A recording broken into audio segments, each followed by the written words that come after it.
Hello दोस्तों, आज मैं डिस्कस करूंगा डिप्लोमा के बारे में। और इससे रिलेटेड मैं आपको एक एक चीज़ बताऊंगा कि जॉब पहले आप किस मतलब डिप्लोमा में किस ब्रांच को लेना चाहते हैं, यानी कि आपको कौन सी ब्रांच लेनी चाहिए, और फिर उसमें पढ़ाई से रिलेटेड, और लास्ट में फाइनली जॉब और सैलरी से रिलेटेड डिस्कस करूंगा। और स्टार्ट में आपको एक बात बता दूं कि देखो, हर चीज़ का एक एक्सेप्शनल होता है। मतलब आपको जॉब मिल गई अच्छी स्कीम की, तो वहाँ सैलरी लाखों में भी है। और अगर आपको नहीं मिल पाई तो आपको 5 या 10 हज़ार में भी काम करना पड़ सकता है। तो इसलिए आप ये मत नेगेटिविटी रखिए कि कौन हमको 50 हज़ार या 1 लाख की जॉब दे देता है बीटेक करके या डिप्लोमा करके। लोगों को मिलती है, और विदेशों में तो लोग 5-10 लाख रुपए महीना भी कमाते हैं एक्सपीरियंस के बाद। अभी आप पढ़ाई कर रहे हैं, इसलिए आपको ये जानना ज़रूरी है कि आगे आपको क्या करना है। तो चलिए, हम आपको सारी एक एक करके जानकारी देंगे। फर्स्ट ऑप्शन है, क्वेश्चन है मेरा कि व्हाट इज़ डिप्लोमा। तो आजकल कई तरीके के डिप्लोमा चल रहे हैं। PGDCA, post graduate diploma in computer application, और diploma in pharmacy, diploma in nursing, बाद में डिप्लोमा टीचर्स का भी जो DED है, जो BTC होता था पहले यूपी में, अभी वो DED कर दिया है, डिप्लोमा इन एजुकेशन। तो ऐसे कई तरीके के डिप्लोमा स्टार्ट हो गए हैं। और अब आपको कौन सा डिप्लोमा सेलेक्ट करना है वो मैटर आपके लिए करता है, क्योंकि लोग बोलते हैं कि डिप्लोमा कर लो और आपको जॉब अच्छी मिल जाएगी। बट क्या आपको ये मालूम है कि कौन सी ब्रांच से डिप्लोमा किया जाए, कौन सा डिप्लोमा किया जाए? ये चीज़ शायद आपको नहीं पता होगी, इसलिए हम आपको इस वीडियो के माध्यम से आपको बताना चाहते हैं। तो कई तरीके के डिप्लोमा हैं। अब आपको डिप्लोमा इन एजुकेशन जो DED है, वो आपको तब करना होता है जब आप ग्रेजुएट हों और आप एजुकेशन फील्ड में जाना चाहते हैं। तो ये 2 ईयर्स का डिप्लोमा होता है, diploma in education. Same diploma in pharmacy है, ये 3 to 4 ईयर्स का होता है। बाद में डिप्लोमा इन इंजीनियरिंग, स्पेशली हम डिप्लोमा इन इंजीनियरिंग की आज बात करेंगे। डिप्लोमा इन इंजीनियरिंग क्या होता है, जिसको आज हम पॉलीटेक्निक भी बोलते हैं। तो कहीं कहीं क्या होता है कि लोग डिप्लोमा मतलब ITI को भी डिप्लोमा बोलते हैं, बट ये डिप्लोमा कंसीडर नहीं होता। ITI एक सर्टिफिकेट कोर्स है, ठीक है। तो ये बेसिकली जो किसी फैक्ट्री में अगर एक सीनियर लेवल पे बात की जाए, तो सीनियर लेवल पे आपके BTech या BE वाले लोग होते हैं, और उसके बाद पॉलीटेक्निक वाले होते हैं, और उसके बाद ITI या इंटर के लोग होते हैं। कहीं कहीं क्या होता है, जैसे रेलवे में ITI और पॉलीटेक्निक को इक्विवेलेंट मानते हैं किसी किसी पोस्ट में। जैसे रेलवे का लोको पायलट होता था, असिस्टेंट लोको पायलट, उसमें ITI और पॉलीटेक्निक को इक्वल माना जाता था। एक्चुअली वो वैकेंसी ITI बेसिस पे होती थी, बट लोग पॉलीटेक्निक वाले अप्लाई करते थे। तो आज भी ऐसा ही चल रहा है। तो चलिए आगे बढ़ते हैं। सो डिप्लोमा क्या है? डिप्लोमा, जो हम इंजीनियरिंग डिप्लोमा की बात कर रहे हैं, बेसिकली ये डिप्लोमा इन इंजीनियरिंग होता है। और इसको करने के लिए आपको 10th में साइंस होना कंपलसरी है। 10th में अगर आपकी साइंस है, और इसके बाद आप पॉलीटेक्निक का एंट्रेंस एग्ज़ाम होता है स्टेट वाइज स्टेट, आप उस स्टेट का एंट्रेंस एग्ज़ाम देंगे तो आपको इसमें 3 ईयर्स इंजीनियरिंग डिप्लोमा कोर्स में एडमिशन मिलता है। अब बोला जाता है कि which is best diploma, question number 2 है। बेस्ट डिप्लोमा कौन सा बेस्ट रहेगा? अभी आप देखिए, जैसे कि मैं आपको बात करूं कि सैलरी वाइज मेन मोटर आपका पढ़ाई का जो है मोटो सैलरी होता है। तो आज के टाइम पे जो इंजीनियरिंग डिप्लोमा है, हाई स्कूल बेस पे प्लस 10th बेसिस पे जो मैक्सिमम सैलरी इसमें मिलती है। इसमें लोग प्रमोट होके बड़ी बड़ी पोस्ट तक पहुंचते हैं, और ऑन दी जॉब स्टडी करके भी लोग प्रमोशन लेके ऊपर बढ़ते हैं। तो इंजीनियरिंग डिप्लोमा मेरे हिसाब से अच्छा है। मेरे हिसाब से क्या, अच्छा होता ही है, ठीक है। और अभी नेक्स्ट क्वेश्चन है कि ITI वर्सेस पॉलीटेक्निक। अभी आप ITI वर्सेस पॉलीटेक्निक में क्या डिफरेंस होता है? देखिए, जैसा कि मैंने बोला कि इंडस्ट्री में टॉप पे BTech वाले होते हैं, और उसके बाद ये ITI वाले होते हैं। वो सॉरी, बीटेक के बाद पॉलीटेक्निक, पॉलीटेक्निक के बाद आईटीआई वाले होते हैं। तो सबसे ज़्यादा सैलरी भी बीटेक वालों की होती है, पॉलीटेक्निक उसके बाद होती है और आईटीआई की सबसे लास्ट होती है। और ये डिपेंड होता है कि मैं फर्स्ट डे की बात कर रहा हूँ, आप बोलो कि नहीं मैं आईटीआई होल्डर हूँ और मेरे पास 20 साल का एक्सपीरियंस है, मैं 1.5 लाख कमा रहा हूँ महीने पे। हो सकता है, डेफिनेटली हो सकता है, क्योंकि आपके एक्सपीरियंस पे पैसा उस टाइम मिलता है। और जैसे जैसे आप नौकरी में आगे बढ़ते जाएंगे तो पैसा आपका बढ़ता रहता है। चलिए आगे चलते हैं अभी, बीटेक या बीई वर्सेस पॉलीटेक्निक। तो जैसा कि मैंने आपको बोला कि बीटेक और बीई का जो सिलेबस ऑलमोस्ट पॉलीटेक्निक का और बीटेक का बराबर होता है, बीटेक बीई एक ही चीज़ है। पॉलीटेक्निक और बीटेक का सिलेबस है वो सेम होता है, मतलब जिस ब्रांच से, सपोज आपने सिविल से या मैकेनिकल से बीटेक किया और दूसरा बंदा सिविल या मैकेनिकल से पॉलीटेक्निक कर रहा है, इनको ऑलमोस्ट सेम पढ़ना होता है, सेम ब्रांच वालों को। सिर्फ थोड़ा बहुत अंतर होता है, बस 3 ईयर्स और 4 ईयर्स का डिफरेंस है। अभी नेक्स्ट आती है सैलरी इन आईटीआई, पॉलीटेक्निक और बीटेक।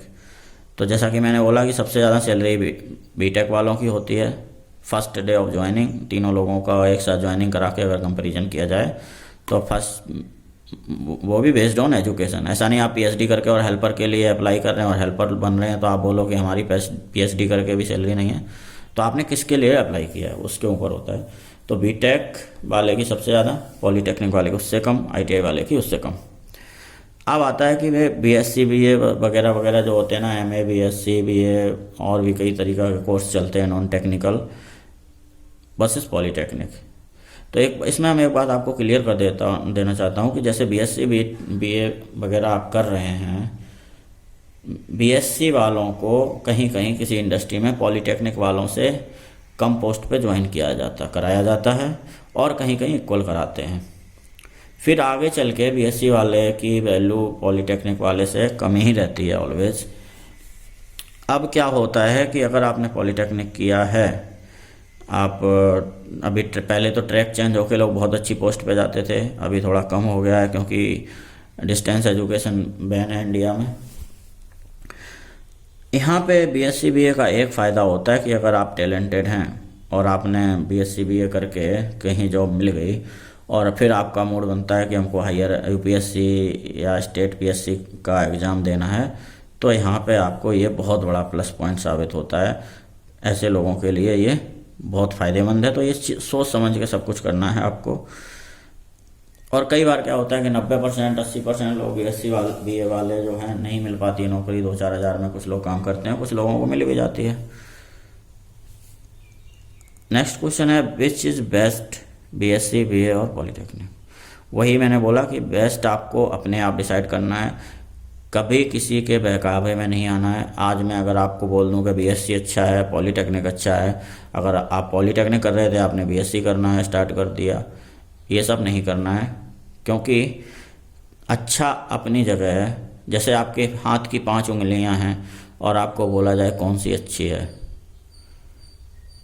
अच्छी हर काम के लिए अलग अलग अच्छी है, लेकिन फ़िलहाल ग्रुप में आपको जब करना है, अपना काम आगे निकालना है, तो सारी उंगलियों का अलग अलग रोल होता है, सबकी अलग अलग वैल्यू होती है। और वैल्यू देखा जाए तो सबकी आपके लिए सेम है।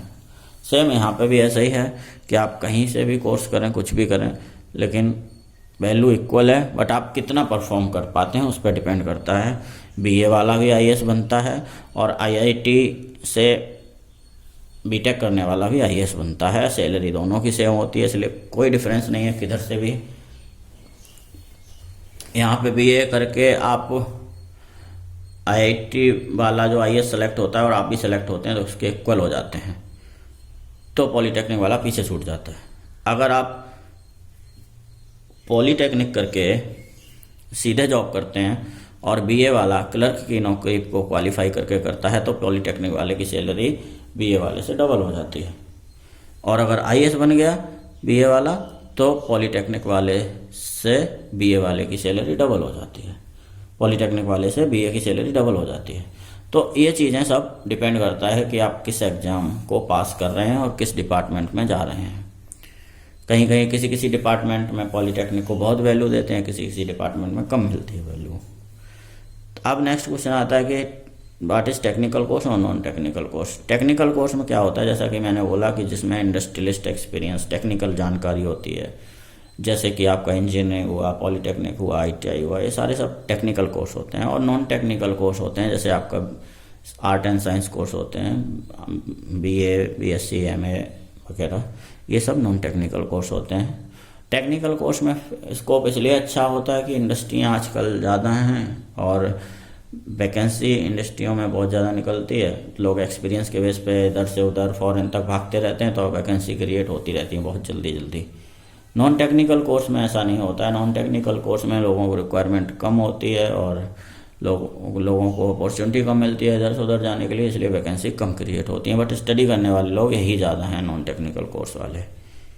अब आपको ब्रांच कौन सी सेलेक्ट करनी है, डिप्लोमा की बात मैं खासकर कर रहा हूँ, या बीटेक की भी समझ लीजिए। देखिए, आप इसमें बहकावे में, फिर मैं बोल रहा हूँ आपको कि किसी के भी बहकावे में नहीं आना है कि आपको कौन सी ब्रांच सेलेक्ट करनी है। अभी देखिए, कुछ चीज़ें ऐसी होती हैं, जैसे आपने डिप्लोमा में या बीटेक में आपने डेयरी मिल्क का ले लिया। डेयरी मिल्क का अगर आपने पॉलीटेक्निक करने लगे तो उससे अच्छा एक मजदूर कमा लेता है, क्योंकि डेयरी कितनी बड़ी होगी, छोटी सी होगी ना। उसी में आपका ये जॉब कितनी मिलेगी, बहुत कम मिलती होगी। और वहीं प्राइवेट कैजुअल लेबर काम करने वाला वो 700-800 रुपये पर डे कमाता है, तो उससे एक बीटेक या डिप्लोमा वाले से ज़्यादा कमा सकता है। तो डिपेंड करता है आपकी ब्रांच क्या है। सपोज आपने सिविल इंजीनियरिंग ली, सिविल इंजीनियरिंग में अगर आपने जॉब नहीं मिली आपको, तब भी आप अपना कॉन्ट्रैक्ट लेके या कॉन्ट्रैक्ट के साथ में काम करके अपने एक्सपीरियंस को बढ़ा के आगे आप कुछ कर सकते हो। सेम आपका मैकेनिकल जॉब है, अगर आपने नहीं भी जॉब मिली, पहला तो अप्रेंटिस तो आजकल सरकार गवर्नमेंट करा ही रही है, फ्री में पैसे भी दे रही है, कंपलसरी अप्रेंटिस हो गई है। अब आप अप्रेंटिस करके जॉब नहीं मिली, मान लो, सबको मिलती है, 110% मिलती है, ठीक है, मान लीजिए कि नहीं मिली, तब भी आप अपने एक्सपीरियंस बेस पे कोई गैराज वगैरह खोल सकते हैं, मैकेनिकल वाले, चाहे वो डिप्लोमा वाला हो, चाहे ITI वाला हो, चाहे बीटेक वाला हो। अब आती है कि कौन सी ब्रांच हमें सेलेक्ट करें। तो एवरग्रीन ब्रांच जैसे कि electrical, mechanical, civil, instrument, chemical और ऐसी कई सारी हैं, मतलब उससे रिलेटेड, जैसे EEE लोग बोलते हैं, वो सब एक ही ब्रांच में आ जाती हैं। Electrical and instrument and communication, electrical engineering and electronics, like this. ऐसे बहुत सारी ब्रांचेज हैं, बट वो एवरग्रीन ब्रांच में 5-6 ब्रांच होती हैं, उसके सब पार्ट होते हैं। जैसे मैकेनिकल का ऑटो है, प्रोडक्शन है, तो मैकेनिकल ही हम बोल रहे हैं अकेले।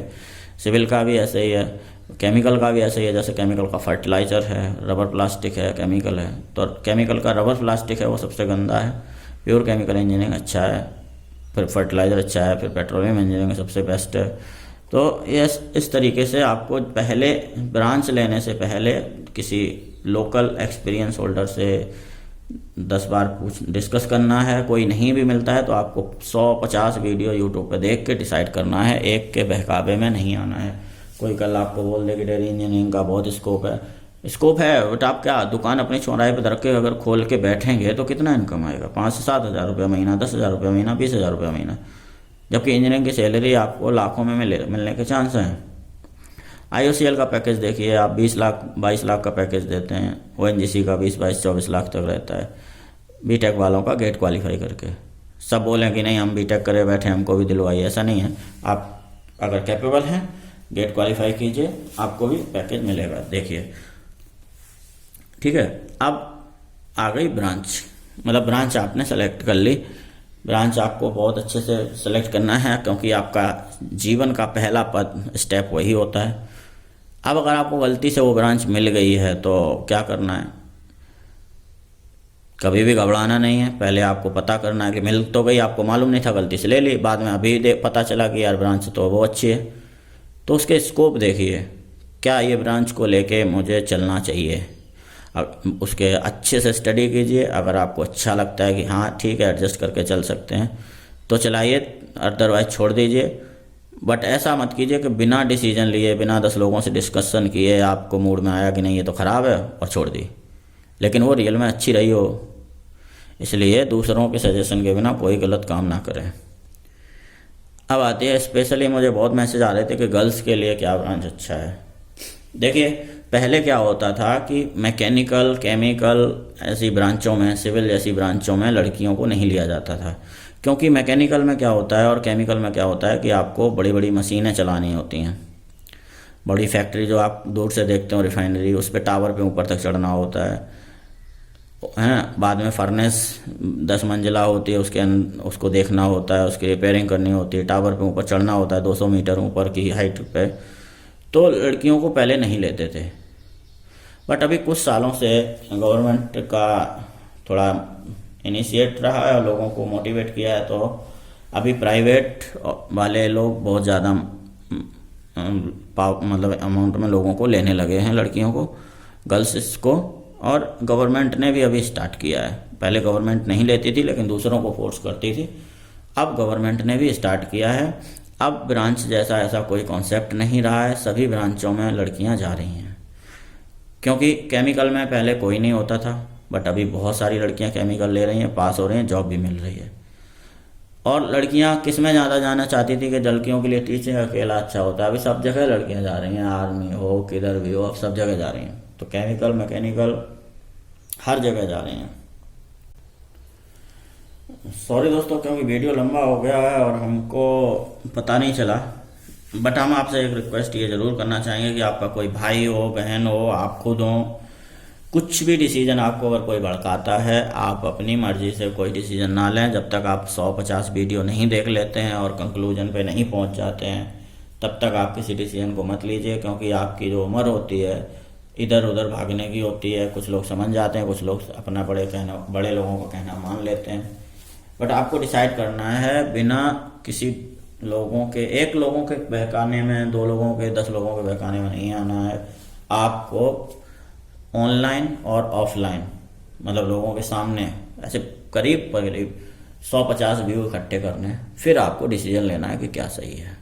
आप कभी गलत नहीं होंगे। और जब आप इस कम एज में होते हैं तो उल्टे सीधे ख्याल भी आते हैं कि नहीं, ये ब्रांच अच्छी है, मैं छोड़ देनी चाहिए, इसमें ज़्यादा पैसा है, इसमें कम पैसा है। आप किधर भी उससे अच्छे हो सकते हैं, बट आपको कंडीशन यही है कि आपको जिस लाइन में है उसमें अच्छा परफॉर्म करना है, तो आप कभी भी किसी से पीछे नहीं रहेंगे। और मेरा एक स्पेशली आपसे सजेशन है कि आपके घर में अपने दोस्तों, भाइयों, बच्चों को या अपने मित्रों को ये वीडियो ज़रूर शेयर करें, क्योंकि कई सारे बच्चे मैं आजकल देख रहा हूँ किसी के बहकावे में या टीवी पे कुछ पढ़ लिया, न्यूज़पेपर में कुछ पढ़ लिया और एक दिन में पढ़ने की वजह से पूरा अपना करियर को डाइवर्ट करके रख देते हैं। उससे करियर ख़राब हो जाता है, बाद में पढ़ाई में मन नहीं लगता है, लोग उल्टे सीधे लाइन पकड़ लेते हैं। इसलिए अपने जो भी करीबी हैं, दोस्त हैं, कोई है, भाई बहन, बड़ा छोटा, उनको समझाएं कि ये वीडियो दिखाएं, लोगों को शेयर करें और उन्हें बताएं कि बिना 100-50 लोगों के, 100 या 50 लोगों के डिस्कशन के आप डिसीजन ऐसे मत लीजिए। गलत हो सकते हैं, कोई चीज़ अच्छी हो सकती है, बट लोगों ने आपको बहकाया हो। इसलिए पहला काम आपको यही करना है कि किसी के बहकावे में नहीं आना है। सबसे पहले आपको सोच के डिसीजन लेना है, सर्च करके लेना है। थैंक यू दोस्तों। चैनल को सब्सक्राइब जरूर करें, क्योंकि वीडियो बनाने में बहुत मेहनत पड़ती है। ऐसे वीडियो हम आपके लिए लाते रहेंगे। थैंक यू दोस्तों।